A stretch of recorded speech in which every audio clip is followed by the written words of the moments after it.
She hid her hands behind her back the whole ride out. She didn't want him to see what her life had done to her.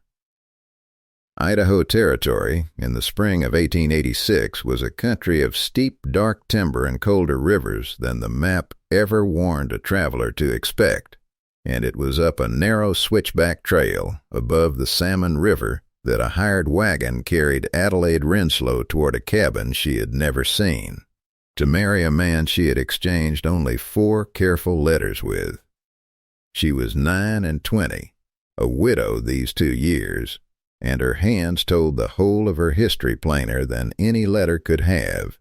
Knuckles swollen from a decade of wringing wash in cold water, palms seamed with old rope burns, and the pale shine of scars from a threshing accident, nails broken down to nothing from years of a dying husband's care and a failing Missouri farm she had worked alone long after he could no longer help her work it.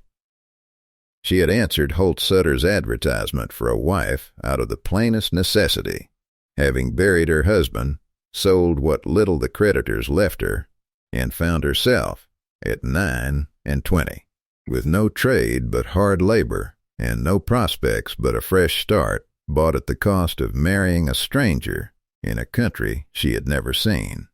She had told him a great deal in her letters, her age, her widowhood, her steadiness, her willingness to work, but she had not told him about her hands, because there had been no honest way to describe them in ink that would not sound like an excuse offered in advance for disgust she expected regardless, and Adelaide Renslow had learned, over 2 hard years of being looked at and found wanting by men who thought a widow's ruined hands meant a widow past her worth, that it was easier to let the disappointment arrive in person than to spend a letter dreading it.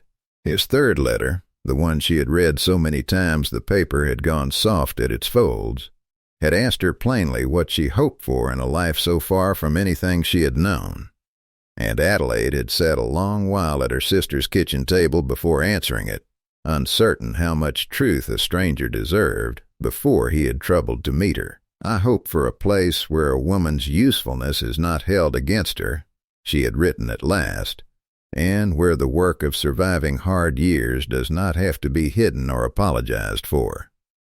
I have buried a husband and a farm both, Mr. Sutter, and I have very little left to offer a man beyond a strong back and a willingness to work honest for whatever life we build together. If that is not enough for you, I would rather know it now than after I have traveled so far to learn it." Holt's answer had come back plainer still. 4 short lines in a rough, unpracticed hand.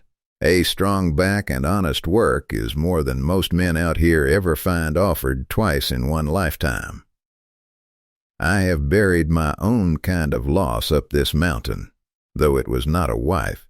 I do not require a woman untouched by hard years. Mrs. Renslow, I have not been untouched by them myself. Come when you are ready, and come as you are." She had read that last line, "come as you are," a dozen times on the long journey west, and had still not quite believed, until the moment his scarred hand closed gently over her gloved one at the wagon step, that he had meant it as plainly as he had written it. So when the wagon crested the last rise, and she saw a tall, solitary figure standing outside a low log cabin at the tree line, Holt Sutter, 38, a trapper and sometime prospector who had lived 12 years up that mountain largely alone, his beard rough trimmed, and his flannel shirt worn soft with weather. Adelaide Renslow drew her gloves on tight and kept her hands folded behind her back the whole slow climb down from the wagon seat, and told herself she would manage somehow to keep them hidden a good while longer than she truly believed she could. Mrs. Renslow Holt came forward, careful and unhurried, the way a man moves around a spooked animal he means to earn the trust of rather than corner. His voice was low and rough with disuse, a man who had gone whole weeks at a stretch without cause to speak aloud. "I'm obliged you came so far. Ground's uneven the last few yards. Let me help you down." He held out his own hand, plain, weathered, and marked along the back and up the forearm with the pale ridge scarring of an old burn or a mauling long healed. A hand, Adelaide saw at once, that had known its own hard history, and Adelaide hesitated only a moment before she understood there was no honest way down from that wagon seat without giving him her hand, gloved or not, and she gave it, bracing herself for whatever his face would do the instant her glove betrayed, through its thin worn leather, the swollen unevenness of the fingers inside it.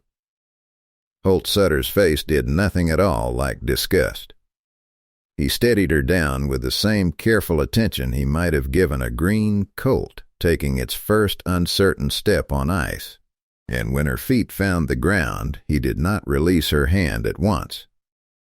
He turned it over, gently, in his own scarred one, and before Adelaide could think to draw it back, he had worked the top button of her glove loose with a slow, deliberate patience that asked permission with every motion rather than demanding it, and drawn the glove down far enough to see, plainly, in the mountain daylight, the whole ruined truth of what 10 years of labor had made of her hands. "You hid these the whole ride out," Holt said. It was not a question. "I did," Adelaide said, and made herself meet his eyes rather than look away in the shame she had rehearsed bracing for. "I did not know how to tell you in a letter that a farm wife's hands do not stay pretty, Mr. Sutter, and I did not want to spend 4 months of correspondence waiting for you to change your mind over something I could not help.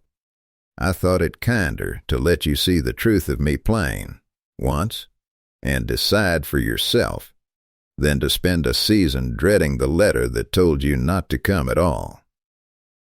Holt Sutter looked down at her scarred, work-ruined hand, cradled in his own marked one, and something in his weathered, solitary face went very quiet and very still.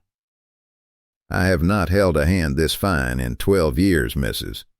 Renslow," he said finally, "and I do not mean fine the way a city gentleman means it. I mean fine the way a good tool is fine, made honest, used hard, and none the worse in my eyes for showing it."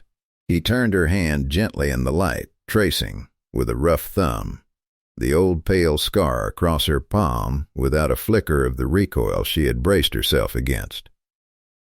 "My own arm carries the mark of a bear that near killed me 8 years back, up past the ridge yonder. Folks in the valley town took one look at it after and decided a scarred man was an unlucky one, best kept at a distance. I've lived alone on this mountain a long while on account of it.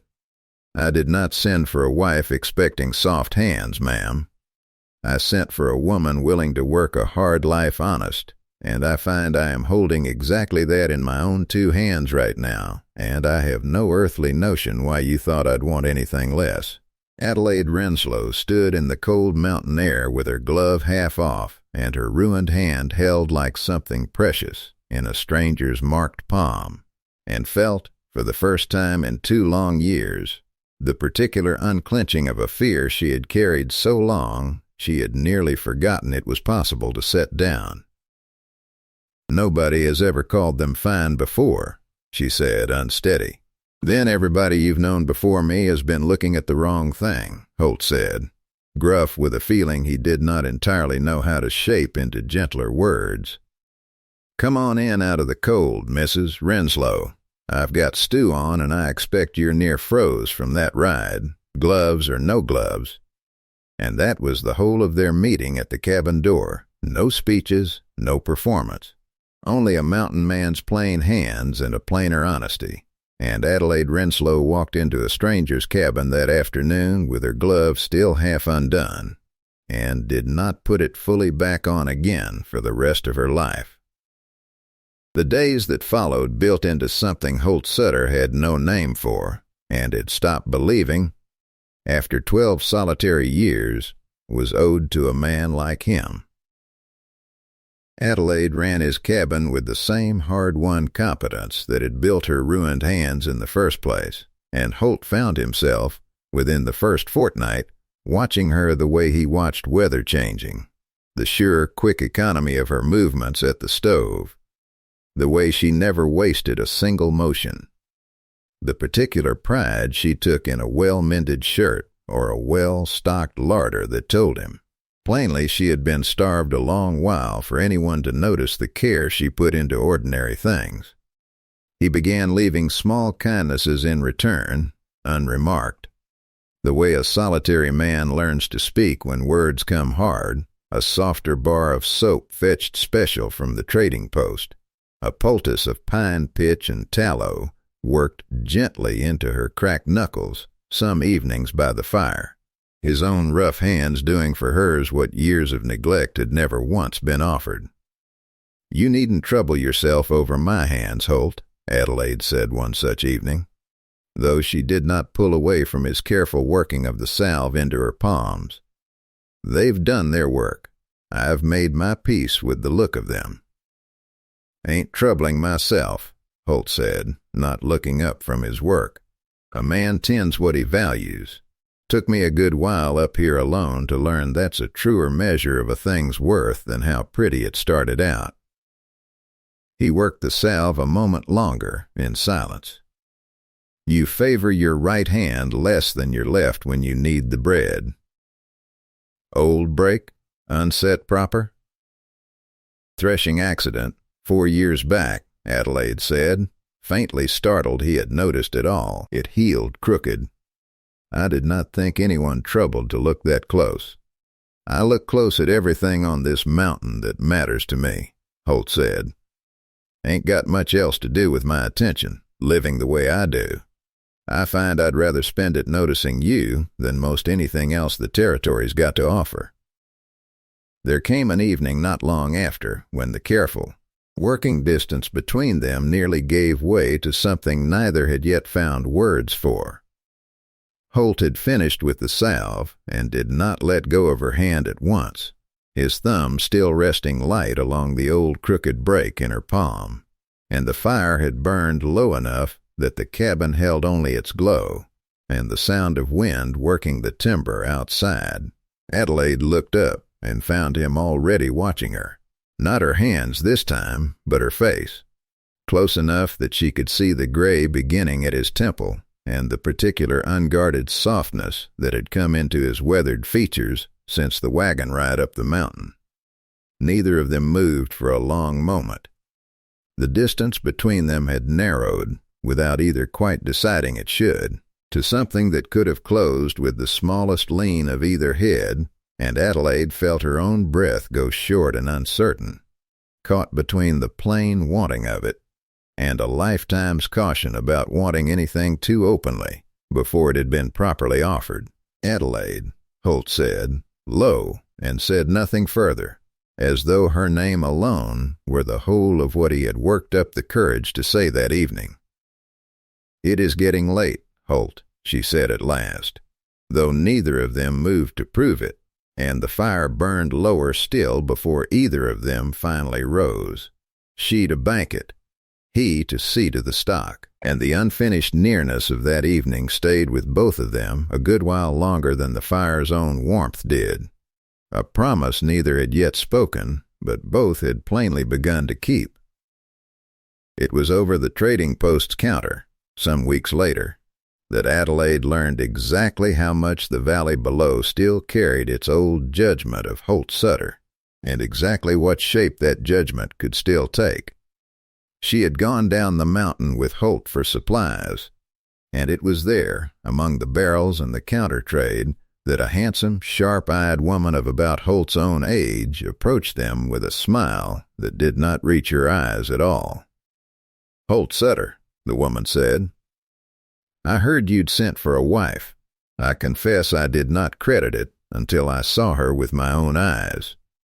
Her gaze traveled, deliberate and unkind, to Adelaide's bare hands, for Adelaide had long since stopped wearing the gloves in Holt's company and had forgotten, that morning, to draw them back on for town. "Goodness, I see you have found yourself a woman who has worked as hard as the mountain itself. How economical of you, Holt. I expect she costs a good deal less to keep than a woman with softer prospects would." Delphine, Holt said, low and flat, and Adelaide understood, from the particular careful stillness that came over him, exactly who this woman must be. "You've said your piece. I expect you can say the rest of it to somebody who cares to hear it." Delphine Ashford, for that was her married name now, wife to a prospector named Garrett Ashford, who held a claim adjoining Holt's own proven silver strike up the mountain, and coveted, everyone in the valley knew. The richer vein Holt had never once troubled to work at full advantage, had been engaged to Holt Sutter herself 8 years before, until the bear that marked his arm had marked. In her eyes, his whole future as a man no longer fit for the life she had wanted. She had come to him in the fever-ridden weeks after the mauling, while he lay abed with the wound still raw, and told him plainly that she did not think she could spend a lifetime looking at what the bear had left behind, and had broken the engagement within the month, married Garrett Ashford inside the year, and had watched ever since, with a jealousy she dressed as scorn, as Holt Sutter kept his claim and his solitude and his stubborn refusal to be shamed off either, a jealousy that curdled over 8 long years into a particular resentment she had never once found the courage to name honestly, even to herself, until a widow with ruined hands walked into the valley and reminded her, without meaning to, exactly what kind of loyalty she herself had once failed to offer. "I only meant to be neighborly," Delphine said with poisonous sweetness. "A man ought to know what the valley will say of him, taking up with a woman so plainly worn down. Folks will wonder what fortune he expects from such a poor bargain, married for hands like that." "Folks can wonder whatever pleases them," Adelaide said, before Holt could answer for her voice steady, though her chin came up with a spark Holt had not yet seen from her. "I have worked these hands to the bone, keeping a dying husband fed, and a failing farm standing long after any softer woman would have given up the fight, Mrs. Ashford, and I do not require your good opinion of the price they've cost me. I notice you have not offered your own hands for comparison. I wonder what that tells the valley."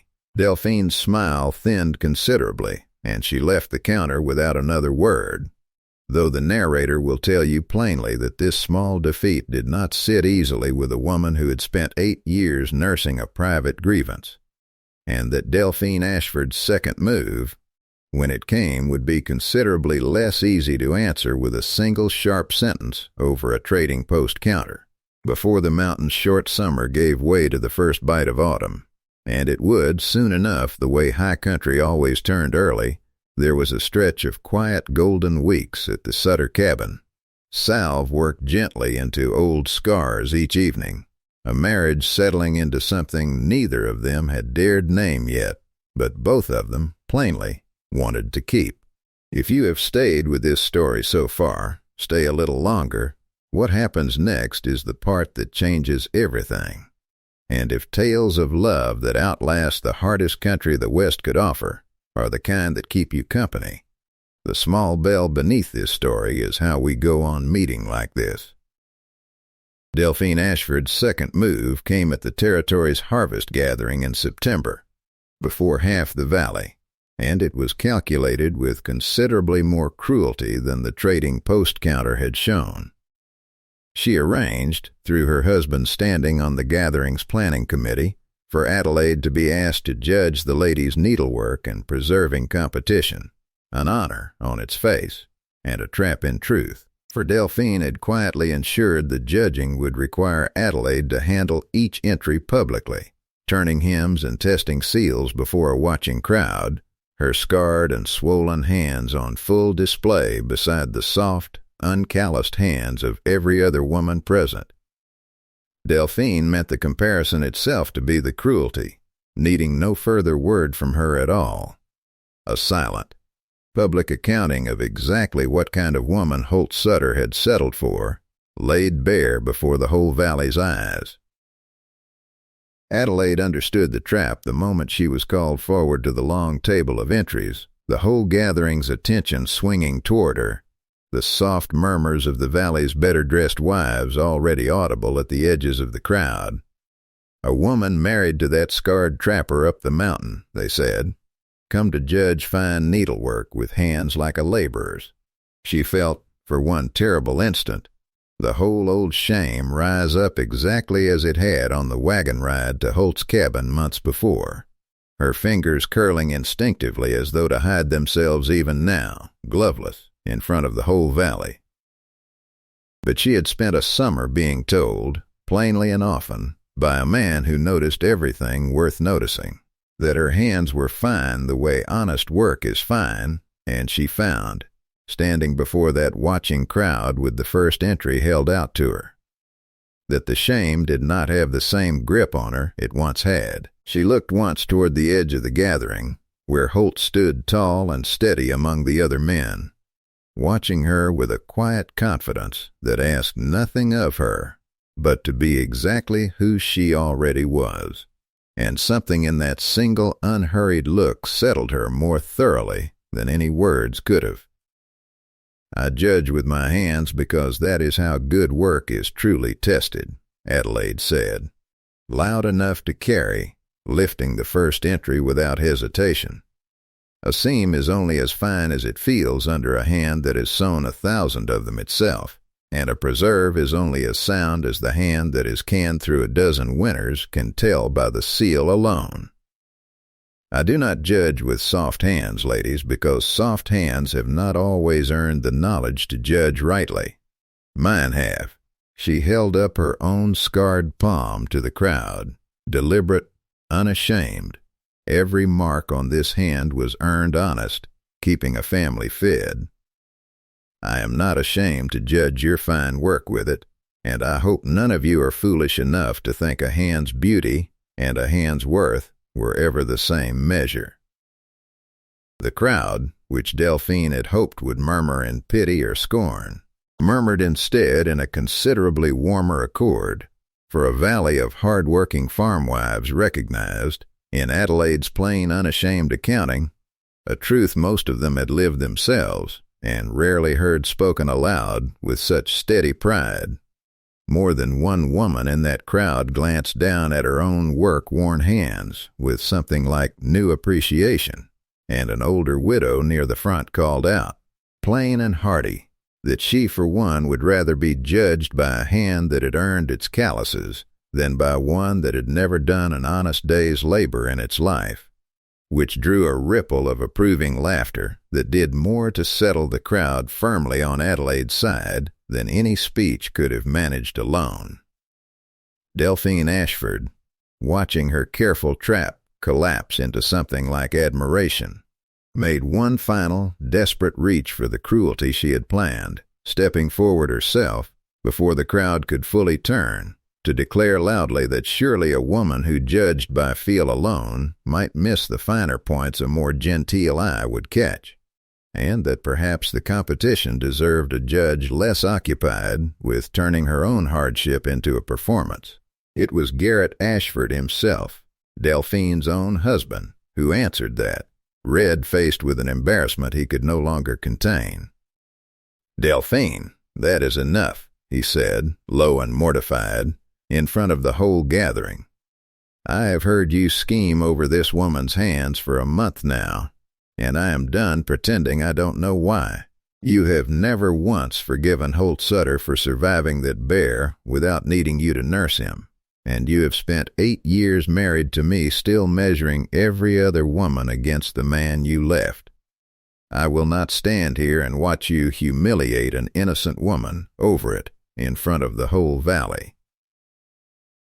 Delphine Ashford left the harvest gathering that evening in a silence considerably more total than any Adelaide could have arranged for her.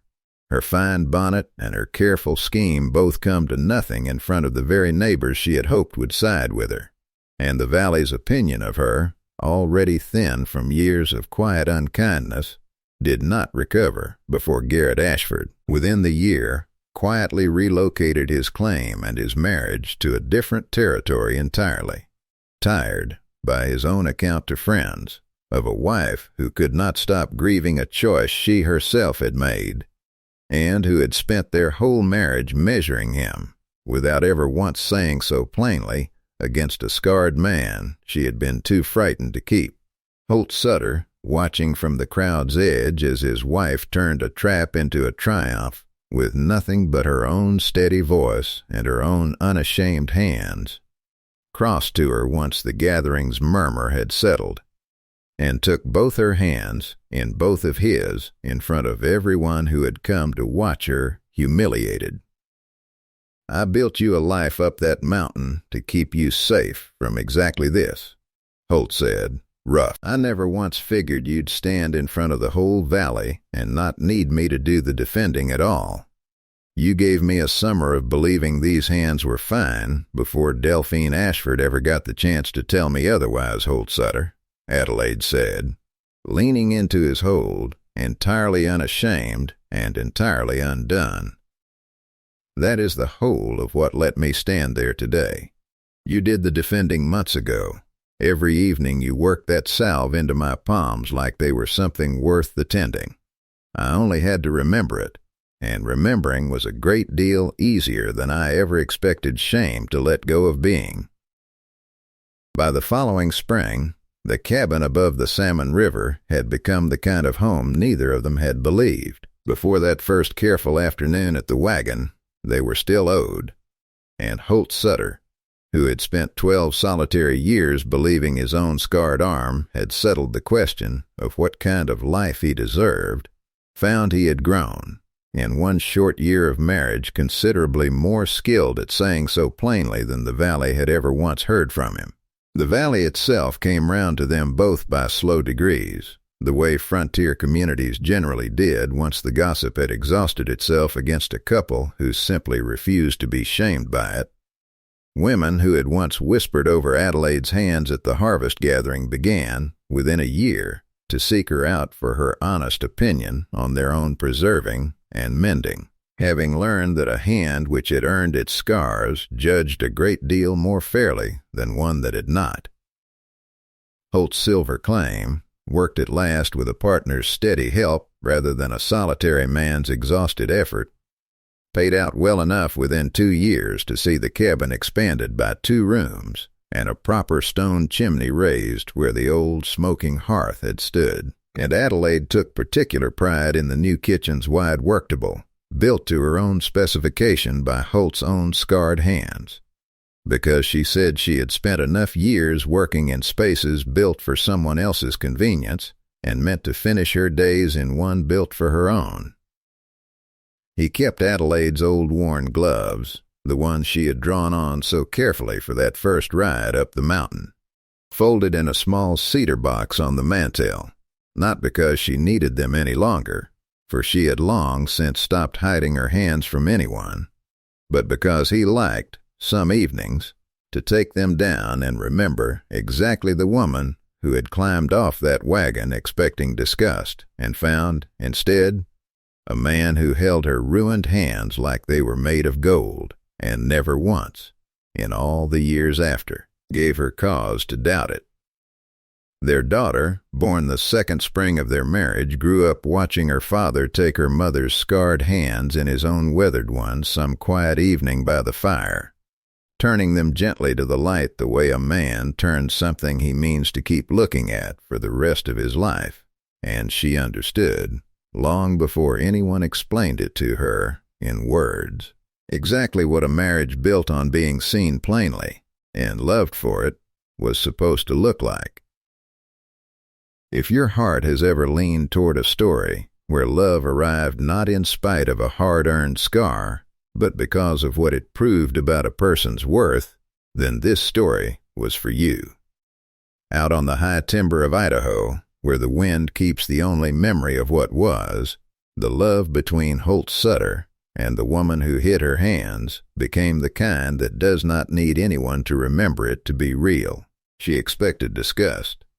He held her hands like they were made of gold, and he never once let her forget it. If stories of frontier love that endured through hardship, judgment, and the kind of quiet courage only the West seems to demand speak to something in you, follow the Lonesome Trail for more. Here the love stories are quiet, the courage is real, and the last word is always worth the wait. Until the next trail.